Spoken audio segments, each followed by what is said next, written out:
পটুয়াখালীতে diesel সংকটে সমুদ্রগামী কয়েকশো মাছ ধরার ট্রলার উপকূলে আটকা পড়েছে। আর একই সাথে ঈদ সামনে থাকায় বিপাকে পড়েছে জেলে আর ট্রলার মালিকরা। মৎস্য বিভাগ বলছে এই অবস্থা চলতে থাকলে দেশে মাছের ঘাটতির পাশাপাশি মূল্য বৃদ্ধি পেতে পারে। তবে দ্রুত সংকট নিরসনের আশ্বাস দিয়েছে স্থানীয় প্রশাসন। সিলন টি রপ্তানিতে শীর্ষে। ঘাটে সারি সারি ট্রলার বাঁধা থাকলেও তাদের কোনো গন্তব্য নেই। ডিজেলের অভাবে সাগরে যেতে পারছেন না জেলেরা। ঈদ ঘিরে যে সময় চারিদিকে আনন্দের আমেজ, সে সময়টাতে রোজগারে ভাটা পড়ায় হতাশ মৎস্যজীবীরা। পটুয়াখালী কলাপাড়ার আলিপুর ও মহিপুর মৎস্য অবতরণ কেন্দ্রে সমুদ্রগামী নিবন্ধিত ট্রলারের সংখ্যা 825টি। এছাড়াও বরগুনা, ভোলা, মহেশপুর ও চট্টগ্রামের বেশ কিছু ট্রলার এখানে তাদের কার্যক্রম পরিচালনা করে। ফলে জ্বালানি বাবদ প্রতিদিন প্রয়োজন হয় 1 থেকে 1.25 লাখ লিটার ডিজেল। কিন্তু সাম্প্রতিক সময়ে সংকট তৈরি হওয়ায় গেল 1 সপ্তাহ ধরে পাল্টে গেছে এখানকার চিত্র।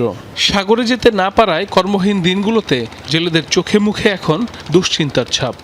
আমরা স্টাফেরাও ঋণ নিই, আমার তো ব্যবসায়ী সাগরের নাইলে তো আমরা খাইতেও পারি না। জাগো কাছে ডিলারের কাছে তেল আছে, হেরা আগোদারে যাই তেল চাইলে বলে যে আমার কাছে তেল নাই।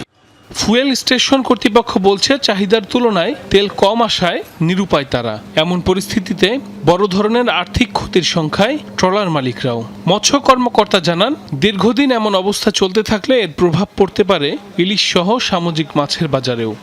চাহিদা আছে 1.5 লাখ লিটার আমার ফিলিং স্টেশনে, এখানে আমি তেল পাচ্ছি মাত্র 50,000 লিটার। বন্দরে তো তেল দেওয়া কোনোভাবেই সম্ভব না। এখানে আমাদের যে বোরো ধান চাষ করা হচ্ছে সেখানেও সম্ভব না। ট্রলারগুলোয় যদি সাগরে যায় অনেক পরিমাণ তৈলের প্রয়োজন হয়।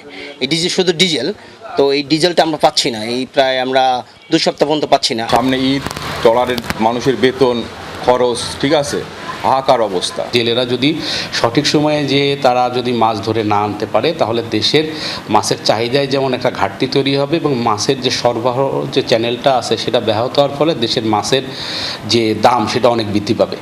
মৎস্য সম্পদ আহরণ প্রক্রিয়া স্বাভাবিক রাখতে সংশ্লিষ্ট কর্মকর্তাদের সাথে আলোচনার মাধ্যমে বিষয়টি সমাধানের চেষ্টা করছে জেলা প্রশাসন। এই বিষয়টা সরকারকে অবহিত করেছে, আশা রাখে যে সেই সংকটটা খুব দ্রুত সেরে যাবে। এবং যেহেতু এটা বৈশ্বিক চ্যালেঞ্জ, আমাদেরকে একটু ধৈর্য ধারণ করতে হবে। সরকার এই বিষয়ে খুব তৎপর এবং এই বিষয়ে সরকারের নলেজে আছে। তবে যেহেতু আমাদের প্রেক্ষাপটটা একদম ডিফারেন্ট, সে বিষয়ে আমরা সরকারকে খুব জোরালোভাবে করবো, যাতে আমাদের মৎস্য সম্পদ আহরণে কোনো রকমের কোনো ব্যত্যয় বা কোনো রকমের ডিসরাপশন তৈরি না হয়।